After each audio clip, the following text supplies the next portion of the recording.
안녕하세요. 자담 세무에게 세금 읽어준 여자 송혜영 세무사입니다. 오늘은 우리가 이제 건물을 이제 통으로 한 동을 갖고 있거나 혹은 이제 부분적으로 구분 건물을 이제 소유했을 때 그 당해 건물을 이제 임대업으로 이제 목적 사업을 영위하든가 아니면 당해 건물 내에서 뭐 숙박업이라든가 이제 음식점업을 이제 수행을 하다가 당해 건물을 양도했을 때 과연 그 건물이 양도 시에 이 경우가 폐업시 잔존재화에 해당해서 부가가치세법상의 그 부가가치세 과세 대상이 되는지에 대해서 이제 사례를 갖고 살펴볼 텐데요. 최근에 이제 완료된 조세 심판례입니다. 부가가치세법상의 조세 심판례인데 이 예를 갖고 오늘 한번 살펴보도록 하겠습니다. 자, 준비되셨나요? 시작하겠습니다.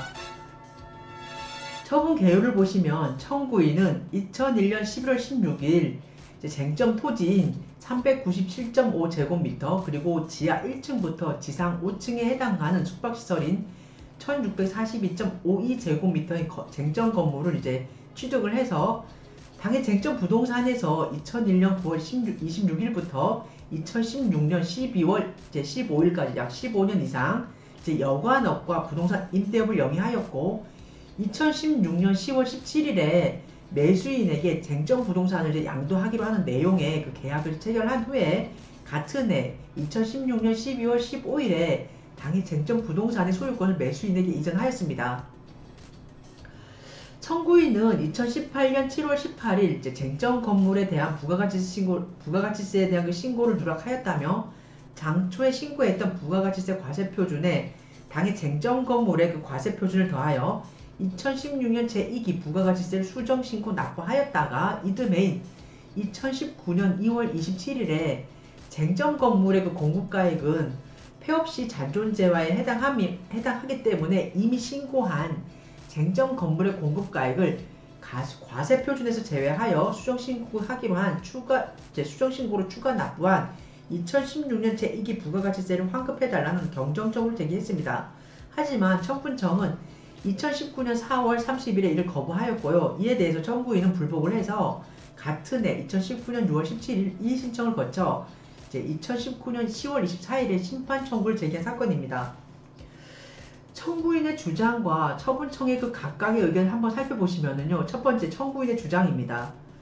청구인은 쟁점 건물은 공급가액이 이제 폐업시 잔존재화에 해당하는 바 쟁점 건물 양도가액을 과세표준에서 제외하는 것이 타당하다라고 주장을 하고 있습니다. 그 사유로 첫 번째, 청구인은 쟁점 건물 양도 당시 이미 사업을 폐업을 하였고 쟁점 부동산 임대기간 만료일로부터 잔금 수령일까지 일시적으로 사업을 하였다가 이제 청구인은 2016년 11월 16일 쟁점 부동산의 임대기간이 만료됨에 따라 이를 처분하기로 하고 2016년 10월 17일 매수인과 부동산 매매 계약을 체결을 하고 이제 같은 해 2016년 12월 15일에 잔금을 수령한 후 같은 날 소유권 이전 등기를 해주었다라고 합니다. 이에 청구인은 쟁점 부동산 임대기간이 만료일로부터 잔금 수령일까지 1개월이 남아 있어서 그 당해 쟁점 부동산을 관리할 목적으로 일시적으로 사업자 등록을 하였다라고 주장을 하고 있습니다. 청구인은 2016년 12월 15일 과세관청에 폐업신고를 하고 자연인 상태에서 잔금을 수령하여 쟁점 건물을 양도하였으므로 이를 폐업시 잔존재화로 보아 과세하기 타당하다라고 주장을 합니다. 두 번째, 쟁점 건물은 철거를 전제로 양도되어 매수인에 의해 멸실이 되었고 공급가액이 폐업시 잔존재화에 해당한다라고 주장을 하고 있습니다. 그 이유를 좀 더 들어보시면은 매수인은 쟁점 부동산을 아파트를 신축할 목적으로 취득을 하였고 이에 청구인은 쟁점 건물을 매수인이 철거함을 전제로 양도하였다. 단지 매매계약서 상에는 건물이 명시된 것은 추후에 철거하기 위한 행정상의 그 절차의 필요에 따라 건물을 명시했을 뿐이다 라고 주장하고 있습니다. 실제 매수인은 잔금 지급 직후부터 건물을 철거하기 시작하였고 행정관청의 이제 건물 철거 신고 수리 후에 건축물 관리대장이 그 말소가 2017년 8월 12일에 이제 민원 처리되었다라고 하고 있습니다. 폐업시 잔존재화로 과세함에 있어 쟁점 건물은 소득세법 시행령 제62조에서 규정하는 감가상각 대상에 이제 해당되기 때문에 부가가치세법 시행령 제66조 제2항 제1호에서 규정하는 상식에 의하여 양도 당시 공급가액을 산정을 하면 쟁점 건물은 우리가 앞서 살펴본 바와 같이 2001년 11월 16일에 취득을 해서 2016년 12월 15일에 이제 양도 시까지 총 15년 이상을 보유하였으므로 공급가액은 0원으로 평가된다라고 주장을 하고 있습니다. 세 번째로 매수인은 쟁점 부동산을 아파트 신축 목적으로 취득한 후에 사업을 개시한 사실이 없다라고 주장을 하고 있습니다. 쟁점 건물은 매매계약 당시부터 철거를 전제로 하여 양도되었고 실제 매수인에 의하여 철거되었는 바 쟁점 건물은 양도된 시점까지만 부가가치세 과세사업에 사용이 되었고 양도 시점 이후에는 과세사업에 사용되지 않은 채 멸실된 재화다라고 얘기하고 있습니다. 부가가치세는 최종 소비자에게 부가가치세를 전가시켜 최종 소비자가 부담하도록 하는 소비세이므로 철거를 전제로 매매된 건물을 일반 재화의 공급으로 보고 과세한다면 매수인이 최종 소비자가 아님에도 불구하고 최종 소비자로서 부가가치세를 부담하게 되는 결과를 가져오게 되고 철거를 전제로 매매된 건물은 매수인이 부가가치세 과세 사업을 영위하지 아니하므로 매도인이 폐업할 당시 잔존재화로 보아 과세하는 것이 부가가치세법 제10조의 제6항 규지형의 이제 그 취지에 합당하다라고 주장을 하고 있습니다. 이에 대해서 이제 처분청 의견을 한번 살펴보시면요. 청구인은 쟁점 부동산을 폐업일까지 과세 사업에 사용하다가 쟁점 토지와 쟁점 건물을 이제 일괄 양도하였으므로 쟁점 부동산의 양도는 계약상 원인에 의하여 재화를 공급한 경우에 해당한다라고 규정을 하고 있습니다. 이유는 좀 더 세분해서 들어보시면요. 첫 번째, 청구인이 제출한 매매계약서에 의하면 쟁점 토지와 쟁점 건물을 일괄하여 양도하였고 매매 목적물에 토지와 건물이 각 면적이 기재되어 있으며 철거를 전제로 이제 양도한다는 특약사항 등의 내용은 어디에도 확인되지 않다라고 하고 있습니다. 또한 이제 그렇게 그 특약사항 등의 내용이 확인되지 않고 있으므로 계약상 원인에 의해 쟁점 부동산이 양도된 것이라고 할 것이다. 설령 매수인이 토지만을 사용하는 목적으로 쟁점 부동산을 취득하였다 하더라도 달리 판단할 사항은 아니다라고 얘기하고 있습니다. 두 번째로 청구인이 쟁점 부동산에 대해 양도소득세를 신고하면서 쟁점 부동산 취득가액을 토지와 건물가액을 포함한 일괄 취득가액으로 하고 취득 후에 발생한 그 건물에 대한 리모델링과 승강기 교체에 소요된 그 비용을 필요 경비에 산입을 하고 있어 쟁점 부동산의 양도가액에는 쟁점 건물가액이 포함되어 있다고 볼 수 있습니다.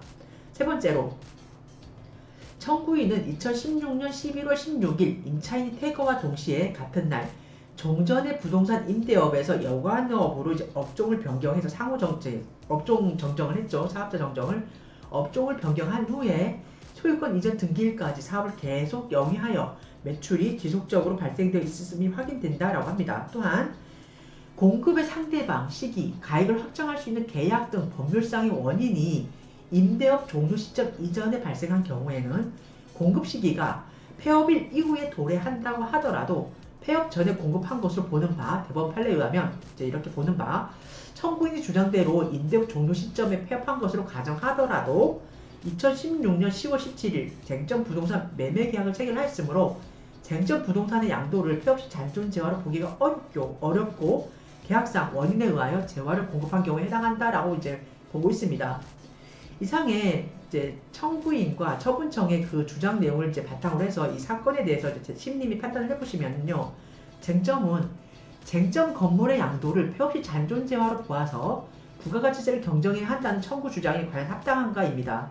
관련 법령 한번 보시면요. 부가가치세법 제9조에서는 이제 재화의 공급에 대해서 규정을 하고 있는데요. 내용을 한번 보도록 하겠습니다. 재화의 공급은 계약상 또는 법률상의 모든 원인에 의하여 재화를 이제 인도하거나 양도하는 것으로 한다. 이제 1항에서는 이렇게 규정을 하고 있고요. 2항에서는 제1항에 따른 재화의 공급의 범위에 관해서는 이제 필요한 사항은 대통령령으로 정한다라고 해서 시행령에 위임을 하고 있습니다. 같은 법 이제 제10조에서는 재화 공급의 특례에 대해서 규정을 하고 있는데요. 6항을 한번 보시면은 사업자가 폐업할 때 자기 생산, 취득재화 중에 남아있는 재화는 자기에게 공급한 것으로 본다라고 해서 재화 공급의 특례에 대해서 이제 규정을 하고 있습니다. 제8조 제1항 단서에 따라 사업 개시 이전에 사업자 등록을 신청한 자가 사실상 사업을 시작하지 아니하게 되는 경우에도 마찬가지라고 하고 이제 얘기하고 있습니다.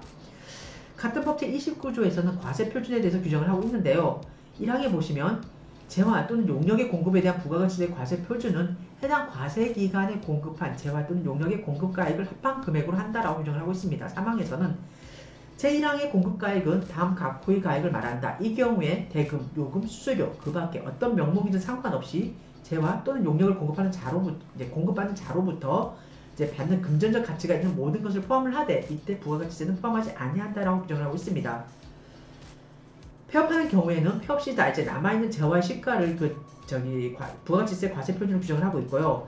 11항에서는 이제 제10조 제1항, 제2항 및 제4항부터 제6항까지 규정에 따라 재화의 공급으로 본 재화가 대통령령으로 정하는 감가상각 재산인 경우에는 제3항, 제3호 및 제4호에 불구하고 대통령령으로 정하는 그 규정에 따라서 계산한 금액을 공급가액으로 본다라고 해가지고 이제 규정을 하고 있는데요. 일반 재화인 경우에는 이제 한 과세 기간에 25%씩 해서 2년간에 걸쳐가지고 감가상각을 하도록 규정을 하고 있고요. 부가가치세법에서는. 그리고 이제 건물 같은 경우에는 1과세 기간에 이제 5%씩 해서 이제 10년간 감가상각을 하도록 규정을 하고 있습니다. 다음으로 부가가치세법 시행령을 좀 보시면은 제28조에서는 구체적인 거래 형태에 따른 재화의 공급 시기를 규정을 하고 있는데요. 구항에서 제1항부터 제8항까지 규정에도 불구하고 사업자가 폐업 전에 공급한 재화의 공급 시기가 폐업일 이후에 도래하는 경우에는 그때에는 그 폐업일을 공급 시기로 본다라고 규정을 하고 있습니다. 같은 령 제66조에서는 또한 감가상각 자산 자가공급 등의 공급가액 계산을 규정을 하고 있는데요. 내용 조금 더 보시면 법 제29조 제11항에서 대통령령으로 정하는 감가상각이 자산이라고 함은 소득세법 시행령 제62조 또는 법인세법 시행령 제24조에 따른 감가상각 자산을 말한다. 이 항에서가 과세사업에 제공한 재화가 감가상각 자산에 해당하고 해당 재화를 법 제10조 제1항, 제2항 및 제4항부터 제6항까지 규정에 따라 공급한 것을 보는 경우에는 다음 각호의 계산식에 따라 계산한 금액을 공급가액으로 본다라고 규정을 하고 있습니다. 이 경우에 경과된 과세기간의 수는 법 제5조에 따른 과세기간 단위로 계산하되 건물 또는 구축물이 경과된 과세기간의 수가 20을 초과할 때는 20으로 그 밖에 감가상각 자산이 이제 경과된 과세기간의 수가 4를 초과할 때는 4로 본다라고 규정을 하고 있습니다. 앞서 제가 말씀드린 바와 같이 건물이나 구축물인 경우에는 이제 1과세기간에 5%씩 이제 감액을 하죠. 이렇게 산식을 보시면 자 이상의 내용을 갖고 사실관계와 이제 사실관계 기초해서 판단을 한번 해보도록 하겠습니다. 첫 번째, 쟁점 부동산의 등기부 등본에 의하면 청구인은 2001년 11월 16일 매매를 원인으로 쟁점 부동산을 취득을 하였고 앞서 살펴본 바와 같이 마찬가지로 2016년 12월 15일 매수인에게 매매를 원인으로 이제 양도한 사실이 확인이 됩니다. 두 번째, 청구인은 2016년 10월 17일 매수인과 이제 매매 계약을 체결하였는데 매매 계약서의 명칭은 건물 매매 계약서이고 매매 목적물은 토지와 건물로 각각의 면적이 기재되어 있으며 매매 대금은 이제 토지와 건물가액이 구분되어 있지 않고 일괄 양도하는 것으로 기재되어 있습니다. 세 번째, 쟁점 부동산 소재지를 사업장으로 하는 청구인의 사업 이력은 이제 알 수가 있고요. 청구인은 임차인 퇴거한 2016년 11월 16일에 임대업을 폐업을 하고 같은 날부터 소유권 이전 등기일까지 여관업을 영위했습니다. 사업자가 정정을 내서 한 걸로 우리가 파악을 했죠. 따라서 이제 네 번째, 쟁점 건물의 건축물 대장에 의하면 쟁점 건물의 사용 승인일은 1990년 8월 3일이고 2016년 12월 15일 매수인에게 소유권 이전된 후에 같은 해 2016년 12월 23일 건축물 철거 멸실 신고가 되었으며 2017년 8월 11일에 건축물 대장이 말소된 사실이 나타난다라고 하고 있습니다. 다음으로 국세통합전산망에 의하면 매수인은 2016년 12월 7일 쟁점 부동산 소재지의 건설업, 주택 신축 판매업을 영위하는 일반 그 사업자로 사업자 등록을 한 사실이 확인이 됩니다. 여섯 번째, 청구인이 2017년 2월 15일 쟁점 부동산을 양도한 후에 그 신고한 양도소득세 신고 내역을 보면은 양도자산의 종류는 토지 397.5제곱미터 그리고 건물 1642.52제곱미터 기재되어 있고 양도가액 및 취득가액은 각 이제 얼마로 기재되어 있으나 그 가액이 토지와 건물로 이렇게 따로 안분해서 계산되어 있지가 않고요. 총괄해서 합으로 이렇게 기재가 되어 있습니다. 그리고 필요경비 세부 내역에 의하면 승강기 교체 비용이라든가 리모델링 공사 비용 그리고 보일러 교체 비용 등이 이제 필요경비에 기재가 되어 있습니다. 일곱 번째, 청구인의 부가가치세 신고 및 경정 청구 내역을 이제 확인하면 청구인은 2018년 7월 26일 당초 신고한 2016년 제2기 부가가치세에 대해서 그 쟁점 건물의 공급가액을 더해서 부가가치를 수정 신고 납부하였습니다. 수정 신고 내역에 의하면은 추가된 과세 표준은 이제 기타로 구분이 되어 있고요. 세금 계산서 미발급 가산세를 가산한 것으로 나타난다라고 합니다.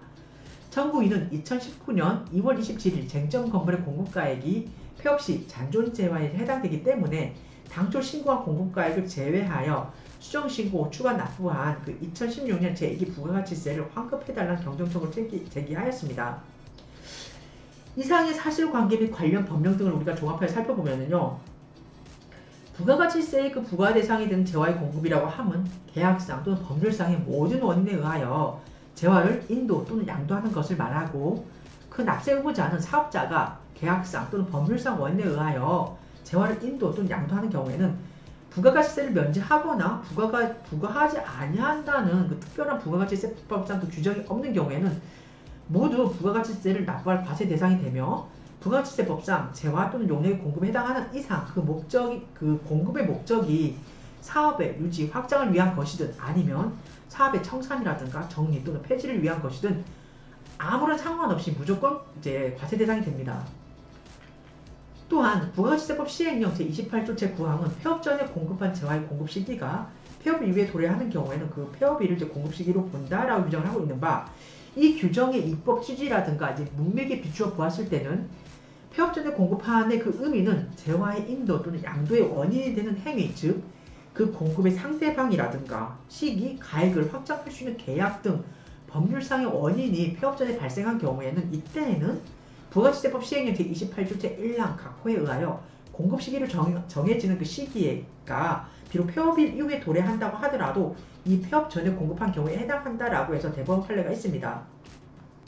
다음으로 청구인은 토지와 건물을 모두 매매 목적물에 포함을 하여 양도한다는 부동산 매매 계약을 체결하였고, 쟁점 건물을 매수인의 명의로 소유권을 이제 인도하였으며, 쟁점 부동산의 양도소득세를 신고하면서 건물의 취득가액 및 관련 필요 경비를 모두 포함하여 신고하였던 점을 이제 종합했을 때 청구인이 계약상, 법률상의 원인에 따라 재화인 쟁점 건물을 공급한 것으로 보이는 점. 두 번째, 청구인은 여관업을 폐업하기 이전에 나아가 임차인이 퇴거하고 임대업을 폐업하기 이전인 2016년 10월 17일에 매수인과 쟁점 부동산의 매매 계약을 체결하고 쟁점 부동산을 양도하려는 바, 쟁점 건물은 사업의 폐지 전에 양도한 경우에 해당이 되고, 그와 같이 사업의 폐지를 위해 재화를 공급한 경우에 해당한다 하더라도 부가가치세 과세 대상이 된다고 한 것인 점에 이제 비추어 보았을 때 당의 쟁점 건물을 폐업시 잔존재화로 보아야 한다는 청구 주장을 받아들이기 어려운 것으로 판단이 된다라고 했습니다. 이상에서 이제 살펴봐야 의하면 이러한 심판 청구는 청구인의 심판 청구는 이제 심리 결과 청구 주장의 이유가 없으므로 국세기본법 제81조 및 제65조 제1항 제2호에 의하여 청구인의 심판 청구를 기각한다라고 이제 얘기를 하고 있습니다.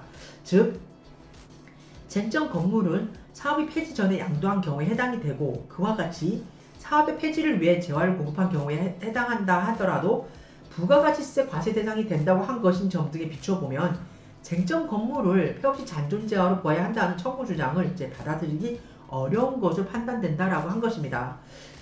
이상해서 오늘은 우리가 이제 경험을 하거나 주위에서 이제 간혹 볼 수 있는 사항인데요. 그 건물과 토지, 이제 통건물이죠. 통건물이라든가 구분상가 같은 경우에 이제 매수를 해가지고 우리가 이제 목적 사업을 영위하다가 혹은 임대를 주다가 이제 당의 건물을 이렇게 양도했을 때, 토지와 건물을 양도했을 때 그 매수인 쪽이 이제 당의 그 부동산을 취득을 하고 그 부동산에 이제 그 매수인 쪽에서 목적하는 바를 이제 이루려고 이제 할 경우가 있지 않습니까? 그럴 경우에는 어차피 철거 예정인 그 건물 때문에 간혹 이런 시시비비가 걸리는 경우가 많이 있더라고요. 보면은 경우에 따라서는 이제 이렇게 이제 상가인 경우, 근생인 경우에 주택이 아니기 때문에 문제가 없는데, 간혹 가다가 주택을 몇십 년 후에 나대지 상태로 이제 그 부동산을 양도했다가 그때는 이제 양도소득세 부과 대상이 되셔가지고 비사업용 토지 관련돼가지고 뭐 그런 문제도 있고요.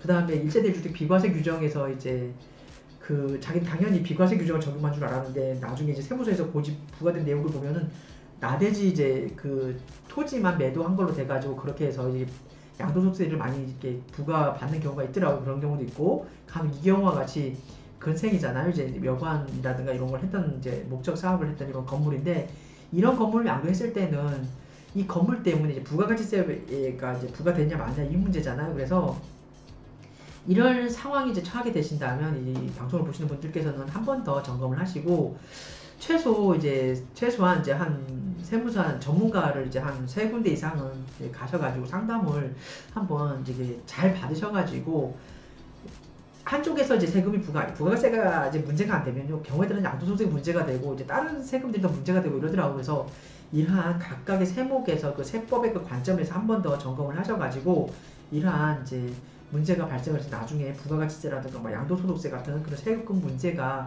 많이 나와가지고 여러분들이 고생하는 경우가 좀 많이 줄어들었으면 좋겠습니다. 이상해서 오늘은 부가가치세법을 제가 부가가치세법 중에 최근에 좀 사용할 만한 그 뭐 얘가 심판례라든가 이게 뭐가 있을까 이렇게 보다가요. 이런 경우가 심심찮게 저도 이제 많이 경험했던 상황이고 그래서 여러분에게 조금이나마 도움이 될 수 있었으면 하는 생각에서 이런 사례를 한번 준비해봤습니다. 이상의 내용이 여러분에게 많은 도움이 되었으면 좋겠습니다. 감사합니다.